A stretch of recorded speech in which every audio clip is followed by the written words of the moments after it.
तत्त्वप्रदर्शकाय मध्वमता सिद्धान्तप्रवर्धनाय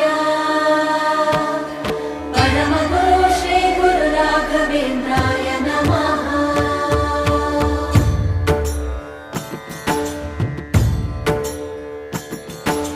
पूज्याय राघवेन्द्राय सत्यधर्मरताय च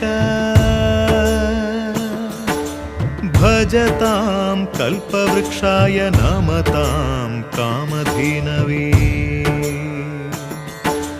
ಧರ್ಮದ ದೀಪ ಹಚ್ಚುವ ಶಾಂತಿಯ ಬೆಳಕ ಚೆಲ್ಲುವ ಜ್ಞಾನದ ದೀಪ ಹಚ್ಚುವ ಲೋಕವ ನೀನೆ ನಡೆಸುವ ತುಂಗೆಯ ತೀರದ ಯತಿವರ ನಿನ್ನದೆ ಸ್ಮರಣೆ